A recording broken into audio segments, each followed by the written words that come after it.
Welcome to our channel concept with K sir. स्वागत है आप सभी का कंसेप्ट विद के सर के साथ। तो इससे पहले वाली क्लास में हमने डेमोक्रेसी के बारे में सारा देखा था, सारे प्रोविजन देखे थे। डेमोक्रेसी क्या है, कौन से वर्ड से बना है, कहाँ से आया है, फॉर के लिए कौन से आर्गूमेंट है, अगेंस्ट के लिए कौन से आर्गूमेंट है, सारे के सारे हमने देखे थे। आज इस सीरीज में आगे बढ़ते हुए हम लेकर के आए हैं मोनार्कियल सिस्टम, राजतंत्रात्मक शासन प्रणाली। राजतंत्र क्या होता है उसके बारे में देखेंगे। जो मोनार्की है वो ज़्यादा बड़ा टॉपिक नहीं है एंड कॉम्पिटिटिव एग्जाम में इतना ज़्यादा रोल प्ले अदा नहीं करता है। मेरे अकॉर्डिंग मैं गलत भी हो सकता हूँ, इंसान है तो शायद गलत भी हो सकता हूँ। मुझे ऐसा लगता है कि ज़्यादा बड़ा टॉपिक नहीं है, फिर भी हम इसको पूरी डिटेल के साथ में कंप्लीट करेंगे। चलिए तो वापस से फिर से थोड़ा सा इंट्रोडक्शन देता हूँ अपना और अपने चैनल के बारे में। इस चैनल पर जो क्लासें चल रही हैं वो एनसीईआरटी को बेस बनाकर कॉम्पिटिटिव एग्जाम की तरफ अपना रुख करके चलेंगी एंड इन सारी क्लासों की पीडीएफ आपको टेलीग्राम पर अवेलेबल करा दी जाएगी। वहाँ से आप फ्रीली इनको डाउनलोड कर सकते हो एंड ये जो क्लासें होंगी वो बाइलिंगुअल होंगी, हिंदी मीडियम वाले भी और इंग्लिश मीडियम वाले भी सभी बच्चे ज्वाइन कर सकते हैं। आरएएस वाले, एमपीपीसीएस वाले, यूपीपीसीएस वाले, यूपीएससी वाले सभी बच्चे इन क्लासों को ज्वाइन करिए और बेनिफिट उठाइए, क्योंकि ये क्लासें सभी के लिए क्या होने वाली हैं, इंपॉर्टेंट होने वाली हैं। College student, school student, competitive exam student, सभी स्टूडेंटों के लिए क्लासेज क्या होंगे, इंपॉर्टेंट होंगी। तो बने रहिए केएस सर के साथ और देखते रहिए कंसेप्ट विद केएस। जैसे कि आपको यहाँ पर दिखाया गया है कि ये एक राजा बैठे हुए हैं। क्या बैठे हुए हैं? ये एक राजा बैठे हुए हैं और ये क्या है, तीन इनकी पब्लिक है, जनता बोल सकते हैं हम, ठीक है। तो अब क्या है कि अगर मान के चलो इन्होंने कोई गलती कर दी तो इस गलती की सजा, क्या आपको लगता है कि संविधान के अनुसार या उसके जो भी दस्तावेज होगा, राजा है तो मतलब कोई ना कोई दस्तावेज तो होगा इनका जिसमें कानूनों के बारे में, नियमों के बारे में लिखा होगा कि भाई इस सजा को, मतलब ये जुर्म करने पर ये सजा आपको दी जाएगी। लेकिन सपोज दैट मान के चलो इन तीनों में से इसने की चोरी एंड इसने की सपोज दैट 5,000 की चोरी कर ली, ठीक है, एंड इसने 50 रुपये की चोरी कर ली एंड इसने क्या किया है, सपोज दैट इसने 2,000 की चोरी कर ली, ठीक है, या इसकी किसी से लड़ाई हो गई, लड़ाई झगड़ा हो गया, ऐसा भी मान सकते हैं अपन।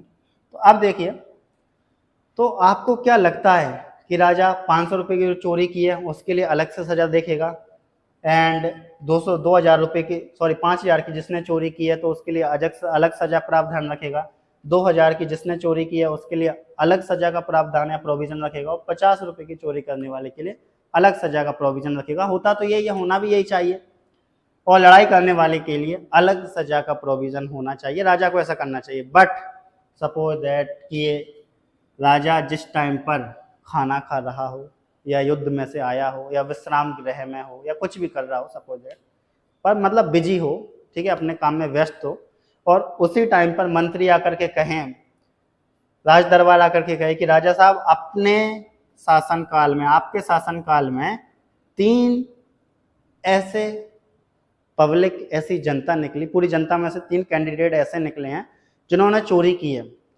अब राज दरबार ने ये नहीं बताया कि चोरी कितने की है, या बता भी दिया ये मान के चलो, तो अगर मान के चलो राजा का मूड अच्छा है, माइंडसेट बहुत सही है, उस सिचुएशन में वो ठीक है, तो राजा क्या करेगा, इनको कम कम सजा का प्रोविजन देगा और माफ कर देगा। बट अगर राजा का मूड है खराब, कुछ ना कुछ प्रॉब्लम उसके माइंड में चल रही है, किसी वजह से दिमाग खराब है या रानी से लड़ाई हो गई है, कोई ना कोई बात हो गई है, तो अब राजा को ऑलरेडी गुस्सा तो आ ही रहा था, ठीक है।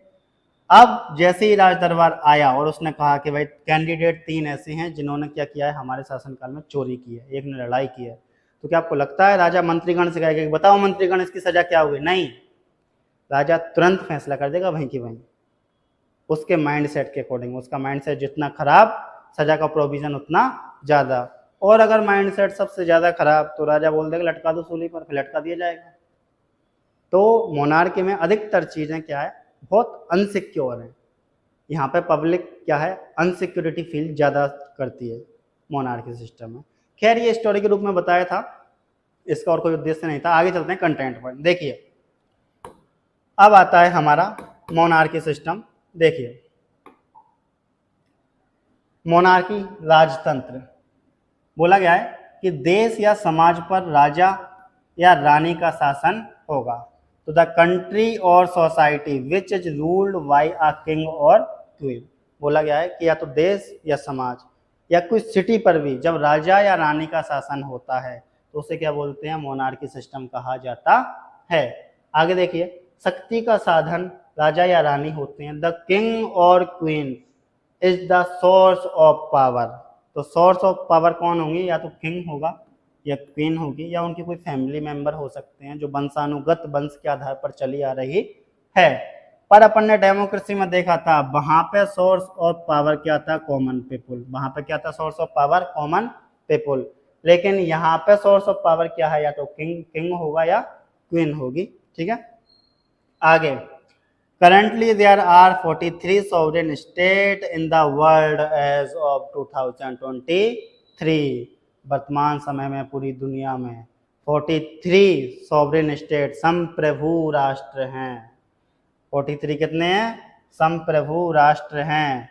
अगर बात की जाए तो currently there are 43 sovereign state in the world as of 2023।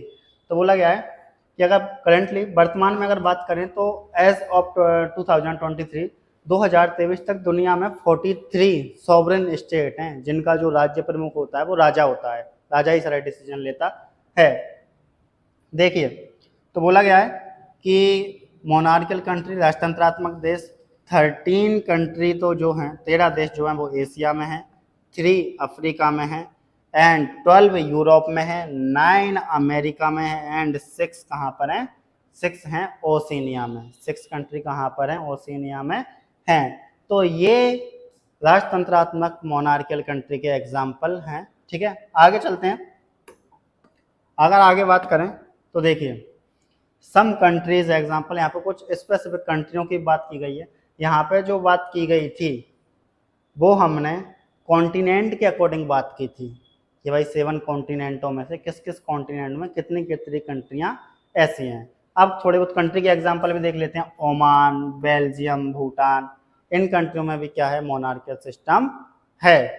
अब देखिए अगर आगे बात करें हम तो मिर्जा गालिब की हजारों ख्वाहिशों में से एक सुनाता हूँ मैं आपको। हजारों ख्वाहिशों में लिखा उन्होंने कि हजारों ख्वाहिशें ऐसी कि हर ख्वाहिश पर दम निकले, हजारों ख्वाहिशें ऐसी कि हर ख्वाहिश पे दम निकले, बहुत निकले मेरे अरमान लेकिन फिर भी कम निकले, बहुत निकले मेरे अरमान लेकिन फिर भी कम निकले। ठीक है, तो ये मिर्ज़ा गालिब की लाइनें थी जो मुझे काफ़ी अच्छी लगी थी। आप भी अपना रिव्यू कमेंट बॉक्स में दें कि आपको ये कैसे लगी। आगे देखिए, आगे चलते हैं।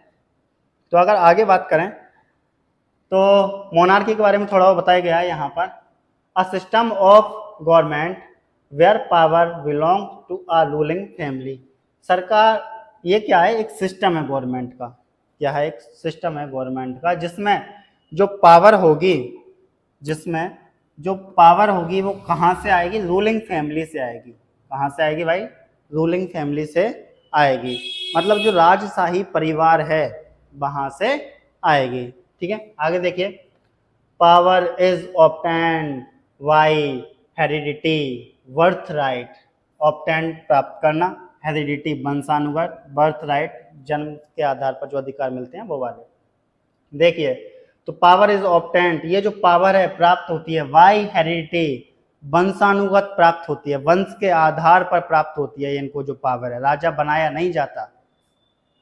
इनके टाइम पर बोला जाता था कि राजा बनाया नहीं जाता, राजा पैदा होता है। पर आज क्या है, आज आप अपनी क्वालिटी को बनाते हो। इंसान क्वालिटियों के साथ पैदा हो सकता है बट इंसान अपने अंदर क्वालिटियां डेवलप भी कर सकता है। ठीक है, तो इनका है कि power is obtained by heredity birth right, कि भाई जो पावर है वो प्राप्त होती है हेरिडिटी वंश के आधार पर, बर्थ राइट और जन्म सिद्ध, मतलब जन्म के आधार पर ही प्राप्त हो जाती है पावर इनको। जैसे कि राजा का बेटा पैदा हुआ, ऑब्वियसली बात राजा ही बनेगा। ठीक है, तो इस वजह से आगे देखिए। Power is justified by divine right, और बोला गया है कि जो पावर है, जो शक्ति है, वो न्यायोचित की गई है डिवाइन राइट, देवीय अधिकारों के द्वारा। इनका कहना है God has given this family the authority to rule. ये ऐसे मानते थे पहले कि भाई भगवान ने इनको अथॉरिटी दी है, इनको अधिकार दिया है कि ये शासन करें। भगवान ने इनको क्या अधिकार दिया है? भगवान ने इनको अधिकार दिया है कि ये फैमिली क्या करेगी? शासन करेगी। तो इनका कहना है God has given this family the authority to rule. इनका कहना है कि भगवान ने इनको अथॉरिटी दी है कि भाई ये समाज पर क्या करेंगे? शासन करेंगे। आगे देखिए, monarch are often called king और क्वीन। जो सम्राट आर ऑफन कॉल्ड, या तो राजा सम्राट, जो सम्राट कौन होगा? या तो राजा होगा या रानी हो सकती है सम्राट, ठीक है। एम्परर एंड एम्प्रेस, इसको सम्राट बोला गया, महाराजा भी आप बोल सकते हो, और एम्प्रेस मतलब होता है महारानी, ठीक है। या तो अपन राजा बोल सकते हैं, रानी बोल सकते हैं, सम्राट बोल सकते हैं, महाराजा बोल सकते हैं और महारानी बोल सकते हैं। तो जो रूल करता है उसको दो तीन नामों से, दो तीन नाम मैंने आपको बता दिया, राजा, रानी, महाराजा, महारानी, सम्राट। आगे देखिए, the two types of monarchies are absolutist and limited monarch. तो बोला गया है कि दो टाइप की मोनार्की सिस्टम होती है, ठीक है। अब जो एब्सोल्यूटिस्ट होती है और एक होती है लिमिटेड मोनार्क, इन दोनों में थोड़ा सा डिफरेंस, इनके अंदर नहीं जाएंगे, इनमें दोनों में थोड़ा सा डिफरेंस मैं आपको बता देता हूँ। इसमें क्या होता है कि जो किंग होता है उस किंग पर किसी का कंट्रोल नहीं होता है, क्वीन भी हो सकती है, मतलब मोनार्क बोल सकते हैं अपन, जो सम्राट होगा, चाहे राजा हो चाहे रानी हो। तो जो महारानी या महाराजा या मोनार्क मतलब सम्राट जो होगा उस पर किसी का कंट्रोल नहीं होगा, किसी का भी कंट्रोल नहीं होगा। वो डिसीजन लेगा अपने अकॉर्डिंग, अपने माइंड सेट के अकॉर्डिंग, उसने जो रूल बना रखे होंगे उनके अकॉर्डिंग, ठीक है। ना सरकार का कंट्रोल होगा, ना जनता का कंट्रोल होगा, ना किसी का कंट्रोल होगा, ठीक है। बट लिमिटेड मोनार्क में क्या होगा कि इसमें राजा तो होगा, रानी तो होगी, मोनार्क सम्राट तो होगा, महाराजा तो होगा, महारानी तो होगी, बट इसमें संवैधानिक कॉन्स्टिट्यूशनल, जो कॉन्स्टिट्यूशनल लॉ हैं, कॉन्स्टिट्यूशनल क्या है? लॉ, संवैधानिक कानून जो हैं, उन संवैधानिक कानूनों को ध्यान में रख करके ही राजा क्या करेगा? शासन करेगा, उनका उल्लंघन वो नहीं करेगा। मतलब लिमिटेड मोनार्क में क्या होगा? राजा, रानी, सम्राट, इन सब पर किसका कंट्रोल होगा? संवैधानिक नियमों का कंट्रोल होगा। बट अगर बात करें एब्सोल्यूटिस्ट की, तो इसमें क्या होगा? इसमें राजा या रानी या सम्राट पर किसी प्रकार का कॉन्स्टिट्यूशनल लॉज का क्या नहीं होगा? कंट्रोल नहीं होगा। संवैधानिक नियमों का किसी प्रकार का क्या नहीं होगा? नियंत्रण नहीं होगा। और ये क्या करेगा? जनता पर अपनी मन मर्जियां थोपने का काम करेगा। तो भाई ज्यादा खराब या बोल सकते हैं ज्यादा पावरफुल कौन होगा इन दोनों में से? तो ऑब्वियसली बात है ये, क्योंकि इस पर क्या नहीं है? किसी टाइप का कोई कंट्रोल, कोई नियंत्रण नहीं है। बट लिमिटेड मोनार्क में नियंत्रण है, कंट्रोल है। तो ये मैंने आपको पूरा एक्सप्लेन कर दिया कि मोनार्क की सिस्टम क्या होता है, राजतंत्रात्मक प्रणाली क्या होती है। चलो वापस चलते हैं, देखिए आगे चलते हैं। राजतंत्र के ऊपर कुछ लाइनें ध्यान से देखिएगा। राजतंत्र का अर्थ है राजा का शासन, जिसमें लोगों का नहीं होता कोई मान, राजा करे जो चाहे। भाई राजा का शासन है जिसमें लोगों का कोई मान नहीं होता, राजा जो चाहे वो करे। आगे देखिए, उसका कोई नहीं है समान, मतलब उसके कोई नहीं है समान, राजतंत्र में लोगों की नहीं होती है सुनवाई, उनके हक अधिकार स्वतंत्रता सब होते हैं छिनवाई, राजतंत्र में लोगों का नहीं होता है कोई सहारा, उनके दुख पीड़ा शोक सब होते हैं बेकार। ये राजतंत्र की कहानी है। आगे देखिए, राजतंत्र का विरोध करने वाले को मिलती है सजा, उसका मुंह मन मीडिया सब होते हैं बंद, राजतंत्र में लोगों की नहीं होती कोई पहचान, उनके सपने आकांक्षा प्रतिभा सब होते हैं दमन। ठीक है, तो ये राजतंत्र के बारे में। और देखिए आगे, राजतंत्र का परिणाम है लोकतंत्र का उदय। भाई राजतंत्र था, लोगों ने राजतंत्र की बुराइयां देखी, लोगों ने राजतंत्र में जो जो परेशानियां उठाई वो सब देखी, और उन्हीं की वजह से क्या आया? उन्हीं की वजह से आया लोकतंत्र, डेमोक्रेसी। तो राजतंत्र का परिणाम है लोकतंत्र।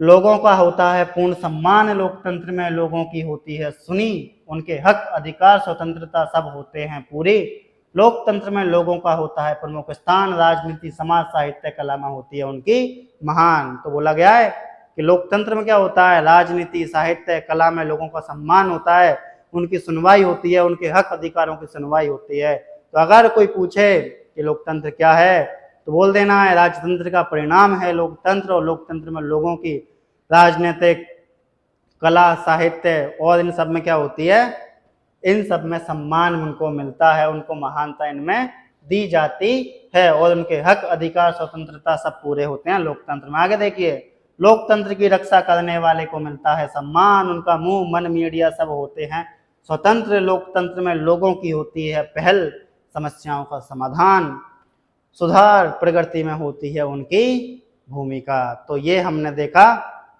पूरा मोनार्की सिस्टम के बारे में, और इससे पहले वाली क्लास में हमने देखा था डेमोक्रेसियल सिस्टम के बारे में, लोकतंत्रात्मक प्रणाली क्या होती है उसके बारे में देखा। तो डेमोक्रेसी और मोनार्की हमने कंसेप्ट के साथ बिल्कुल क्लियरली डिटेल में कंप्लीट कर ली है, और इससे रिलेटेड जो कंटेंट वो आपको टेलीग्राम पर मिल जाएगा, ठीक है। और कुछ कमी रह गई हो, कुछ आपको गलत लगा हो पढ़ाने से रिलेटेड, या कोई कंटेंट में कोई प्रॉब्लम हो, कोई कमी लगी हो, तो प्लीज़ अपना रिव्यू कमेंट बॉक्स में दें। आपके रिव्यू को ध्यान में रख करके ही हम धीरे धीरे अपने क्या करेंगे, स्टडी मटेरियल में या पढ़ाने के तरीकों में धीरे धीरे सुधार करेंगे, ठीक है। जय हिंद, जय भारत।